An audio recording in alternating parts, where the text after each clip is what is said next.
So this is the assembly video for D11, and D11 is worked directly from the book. These diamonds are appliqued on at the end, so when I'm explaining assembly, I'm going to ignore these. We're going to start here in the middle with this rectangle and add the triangles around it. Then we're going to add the bigger triangles, and then I'm going to add these 4 big pieces to finish off the square. And then, of course, then we'll go back and add the diamonds through applique. So here's my pieces laid out. I'm going to base these. I'm going to do the short sides of this rectangle first, then the long sides. Then I'm going to baste these triangles. I'm going to baste the legs and then the hypotenuse to have the tags going away from the center. And then these I'm going to baste the outside and then the inside one last to have the tags going out from the center. And these I don't want to baste like 1, 2, 3, 4 because it gets kind of weird sometimes. We're going to play with the basting on this because the whole point is to make the paper point as sharp as possible and as close as possible when the fabric folds over it. And then these I'm going to baste opposite sides, and then opposite sides will attach the tags, or we'll tuck the tags underneath in the applique process. So if you notice, you'll see A and B on these triangles, and that's because when I was sorting them, they're kind of sort of the same size when they're not on fabric. They don't look that way now, in my opinion, but it was just easier to do that when I was sorting. Now these, there is one side that is, I did not mark this, but there is one side that is slightly, tiny bit longer than the other two, and I did check those out. I'm gonna mark them, but they are facing on the inside, and that is why I have these arrows in here the first time I did it. So I've got these labeled, and I should have put arrows on the correct sides of the, but like I said, it is a minuscule difference, and it may matter, and it probably will, but we'll see how that goes. So I'm going to get to basting and assembling this center section first.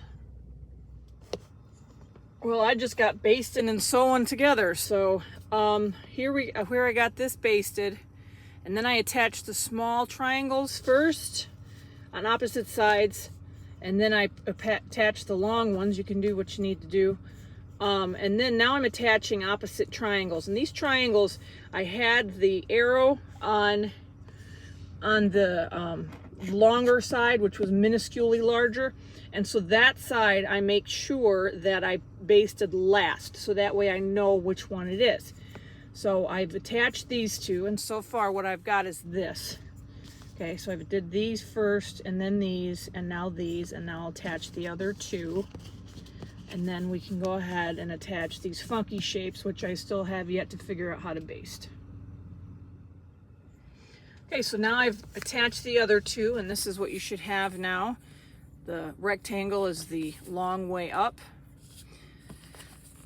So then I'm going to work on basting these, and I basted this one. So what I did was I basted this long side first, and then I did each end, and then I did one of these, and then one of these. When I did these two, on this first one, I made sure that I pushed it all the way to this point, and then when I did this one, I tried to feel to keep the fold as close to the actual point as possible. It's real hard to keep these accurate to the paper, so I did that as best I could, and so then when I go to attach it, I can feel for the corner to actually put it in the right place, because I want to make sure that this actually gets into where it belongs. So this goes here, and so then you want to make sure that the paper in the fabric, this point goes here, this point goes here, and this point goes here,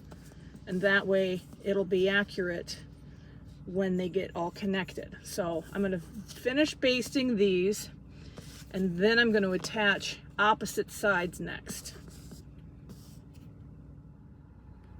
So I've attached the side sections to the center, And I have made sure that this may not look like it, but I tried to get this so that the points are on the paper are where they need to be. So there's a little bit of smishing. You want to make sure you line up these points and then start from this side, tie off, and come back and do the same thing so that these line up correctly. So I'm going to go ahead and attach the other two pieces now.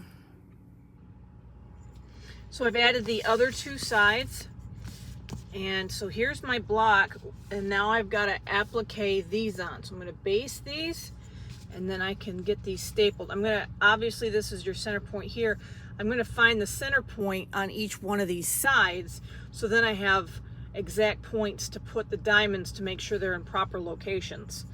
So let me get to that.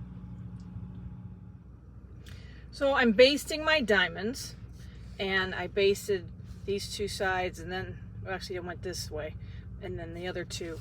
And this is what you get when you do that. Okay, you got these tags sticking out.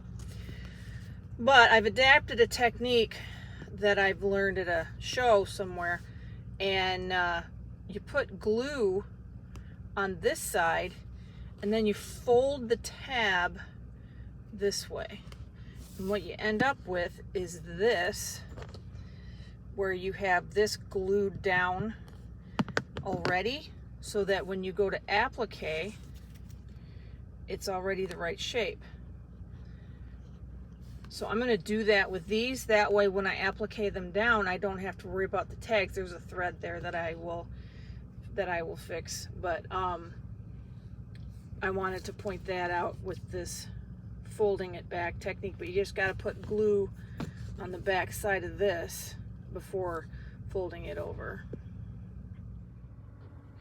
So I went through and made little white marks on each of the center points for each side, and then I've stapled my diamonds that have had the tags fixed, and now I'm going to applique them down. So I've appliqued my diamonds on, and I take my staples out, and now my D11 block has been completed.